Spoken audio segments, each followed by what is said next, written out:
Yo, what's poppin', boys and girls? Welcome to the Backstage Pass, the official YouTube podcast of your favorite indie wrestler and mine. I'm the man y'all came to see, as always. This is your boy, Double R, Ray Marz. Before we start, I just want to thank all of you who have been showing concern as it relates to my recent health issues. Apparently, this past Friday night, March the 19th, somebody was passing around a little bit of a cold bug at BWO Payback, and I happened to catch it. I'm feeling a lot better than I was. I'm up to about 85%, which is much better than I was feeling yesterday at this time when I was only at about 35%. And I have until about 2:15 p.m. on Friday, March the 26th to make that final jump and get to 100%, because that is when your boy leaves for Phoenix and WrestleMania 26.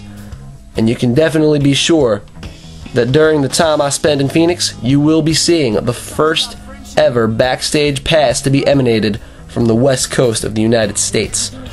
But right now, it's time to update all of Double R's fans and followers on my last couple of ventures into the wrestling ring.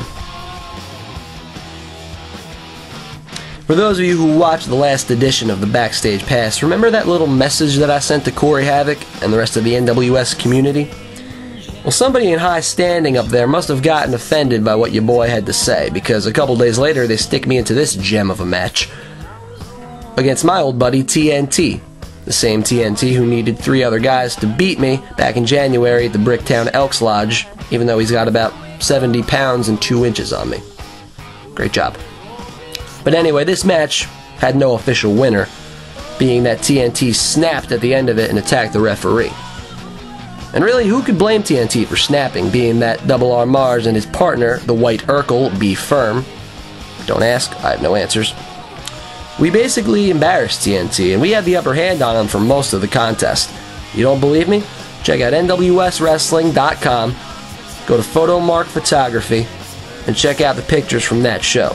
In the majority of the pictures, you're going to see your boy Double R Marz and his partner B Firm basically taking TNT to school, which caused him to snap at the end of the match and attack the referee, causing this contest to get thrown out. Now, I know this was basically a no-win situation for Double R Marz, but I also know that in order for me to ever get that shot at Corey Havoc's NWS heavyweight title, I've got to live up to my end of the bargain as it relates to the little message that I sent him, and I got to start finding ways to win these matches. Next time that I know I'm wrestling for NWS is May the 1st. I'm coming back to the Bricktown Elks Lodge in Brick, New Jersey. And let's see what NWS has in store for your boy then. This was your boy's debut match in a promotion called Total Primetime Wrestling. My opponent on this night was a guy who I've never had a one-on-one match with, but who I was very familiar with at the same time. Sometimes business associate, sometimes wrestling rival. The debonair millionaire, Darius Carter. Now, the interesting thing about this matchup and this particular night was that also wrestling on this show was a guy by the name of Draven Blaze, the self-proclaimed crown prince of EGW. For those of you who don't know, EGW is a Pennsylvania-based wrestling promotion that Double R Marz also frequents. Now, Darius Carter is the new EGW United States champion, and I do stand by what I went on record saying, and that's the fact that the only reason Carter is the U.S. champion at EGW is the fact that Double R Marz was booked to wrestle elsewhere that night. It was not at EGW, and therefore did not have a chance to be put into that fatal 4-way for the belt. If I had been in that match, it'd be a different story, and there'd be a different champion, if you catch my drift. But I knew that Draven Blaze was going to be watching this match, being that him and Carter have had some knockdown, drag-out affairs in the past. So I had to be sure that I brought my A-game. Now, Carter did wind up beating me in this matchup, a match that a lot of people called the match of the night, that could have gone either way, and a match where I came this close to pulling off the win, and maybe I would have if it hadn't been for the slow counting of the referees. But hopefully I did enough to impress Draven Blaze, so that word could potentially get back to EGW management that your boy Double R Marz took the brand new EGW United States champion to the limit. And if I did my job, if that happened, that can only mean good things for April the 10th, which is the next time that Double R Marz will be wrestling at EGW. Well, if I didn't impress Draven Blaze in my matchup against Darius Carter, I definitely have the chance to impress him 6 days later in my match against him. The first ever one-on-one meeting between Double R Ray Marz and the Jaded Angel Draven Blaze, who I'd been in the ring with once before, but not in a one-on-one setting. This was easily the biggest matchup of my BWO career to date, being that I was in the ring against the former BWO World Heavyweight Champion, and we were the opening match of the night, so we had the chance to start the show off right, which we most certainly did. The match itself ended in a double countout, but was regarded by a lot of the people as one of, if not the best match of the night, once again.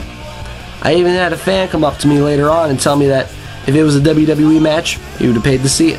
And to me, that's a huge compliment, and it really shows me how far I've come in my short time in the business.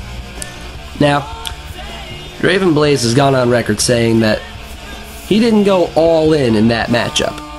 That I didn't get the full Draven Blaze. I didn't get all of the Jaded Angel. My response? What makes you think I went all in? You see, I'm not stupid. I heard the rumors, I heard the rumblings that Section 8 might possibly retire, thus vacating that BWO United States title. And I thought to myself, just in case whatever winds up happening with that US title happens to involve Draven Blaze and or Ray Marz, I'm not going to play my entire hand either. I'm not going to go all in. I'm not going to show you all that Ray Marz can do inside that ring. And what do you know? April the 16th, BWO Triumph and Tragedy at Garfield High School. It's going to be Ray Marz, Draven Blaze, Nick Saint, and Pretty Boy Eric Hiller in a fatal 4-way elimination match to determine the #1 contender for that BWO United States title. My only question is, how can you become #1 contender to a title that nobody currently holds? I don't know that, but I do know this. To Draven Blaze, Nick Saint, Eric Hiller, you guys have no idea who I am or what I am capable of inside that ring. But all that's going to change come April the 16th as Double R Marz stands victorious and gets one step closer to winning his first professional wrestling title in the place where he got his start in the business.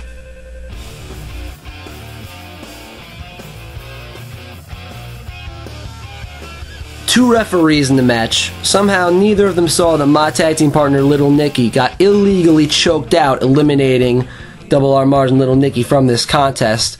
And at that point I was just getting so sick of the New Jersey bias against your boy Double R Marz, as well as the bias towards the hometown heroes Guts and Glory, that I decided if we're not going to get a fair shake, neither are Guts and Glory. So yes, we got them counted out of the ring and cost them the match. And yes, I do realize that this makes me 0-3 in my career against Cadillac 2 Move Stanks. But you know what? Justice had to be served. And karma reared its ugly head in a big way a couple minutes later when Head, the Ice Crusher of the Westies, cashed in the tag title shot of Cadillac and the Mass Destroyer for them and beat them by himself.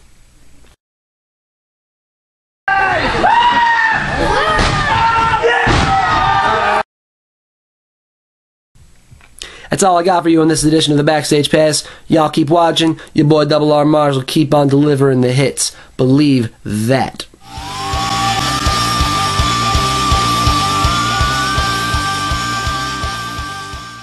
Wendy, give us some meat, bitch. Try the premium try out. You know what's funny? We did want to try your premium taste of bacon and blue, but you take forever to deliver it. You fucking dick. Son of a bitch. Where's the meat?